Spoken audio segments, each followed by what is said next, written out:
নমস্কার, সবাইকে স্বাগত। আজকের যে বিষয়টি নিয়ে আলোচনা করব তা হলো, আপনারা অবশ্যই জানেন যে কিছু সংস্থা রয়েছে এবং কিছু মতাবলম্বীরা রয়েছে যারা সনাতন হিন্দু ধর্ম যে প্রথম, তারপরে কিছু মতাবলম্বী রয়েছে। এই মতাবলম্বীরা প্রচার করে বেড়ায় যে শূদ্রদের নাকি প্রাচীনকালে মন্দিরে প্রবেশ করতে দেওয়া হতো না, তাদেরকে পূজা করতে দেওয়া হতো না। এরকম তাদের কাছে এরকম মায়াকান্না তারা ইত্যাদি দিয়ে থাকে।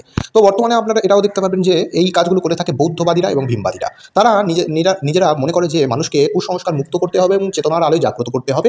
শূদ্রদেরকে সনাতন ধর্মে কোনো স্বীকৃতি দেওয়া হয়নি, ব্রাহ্মণরা তাদেরকে অস্পৃশ্য বলে দূরে সরিয়ে দিয়েছে, এরকম কথা তাদের মধ্যে শোনা যায়। এটা আপনারা কিন্তু দেখে থাকবেন।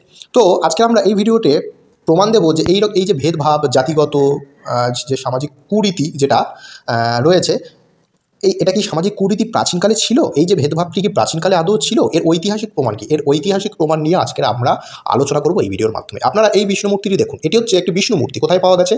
আসামের দেওপানি, আসামের দেওপানি যে মন্দির রয়েছে, সেই দেওপানি থেকে এই বিষ্ণু প্রতিমাটি প্রাপ্ত হয়েছিল, যার মধ্যে একটি অভিলেখ ছিল।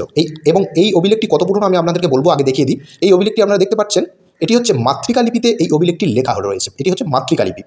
অভিলেখের অনুসারে এটা হচ্ছে ভগবান বিষ্ণুর প্রতিমা ছিল এবং এটা ভগবতী দেবীর গুহা স্থলের মধ্যে স্থাপনা করা হয়েছিল।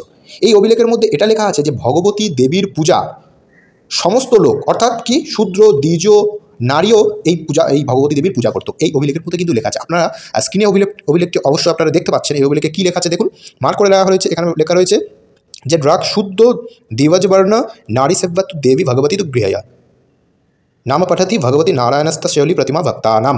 এখানে দেখুন ভালোভাবে লেখা আছে যে শুদ্ধ দ্বিজবর্ণ নারী সেবা, অর্থাৎ শূদ্ররা পুজো করতেন এবং নারীরাও পুজো করতেন এবং দ্বিজরাও পুজো করতেন। তো সমস্ত বর্ণের মানুষরা এই মন্দিরে ভগবতী দেবীর পুজো করতেন এবং এই অভিলেখে কিন্তু এটাই লেখা আছে। বিষ্ণুর যে মূর্তি পাওয়া গেছে, এই অভিলেখে কিন্তু এটা দেখতে পাচ্ছেন আপনারা। এবং এবারে আপনাদেরকে জানাবো যে এই অভিলেখটি কত পুরনো। এই অভিলেখটি ছিল অষ্টম শতাব্দী পর্যন্ত পুরনো। অষ্টম শতাব্দীর মধ্যে এই অভিলেখটি পাওয়া গেছে এবং দেওপানি মন্দিরে এই বিষ্ণু প্রতিমাও পাওয়া গিয়েছে, যা কিন্তু অনেক প্রাচীন পুরনো।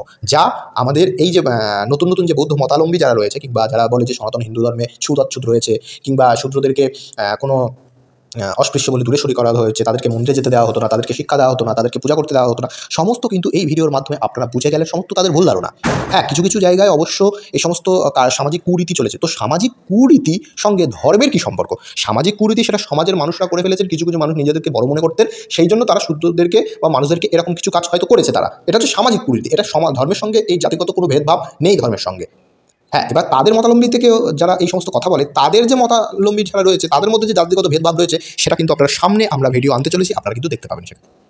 তো আপনাদেরকে প্রমাণ দিলাম যে স্ত্রী, শূদ্র, নারী, দ্বিজ সবাই কিন্তু এই ভগবতী দেবীর পূজা করতেন। তার ভিডিওটি ভালো লেগে থাকলে আমাদের সঙ্গে থাকবেন এবং শেয়ার করে নিজের সংস্কৃতিকে জাগিয়ে তুলতে শিখুন। কমেন্ট করে আপনার মতামত জানাবেন। নমস্কার, ধন্যবাদ।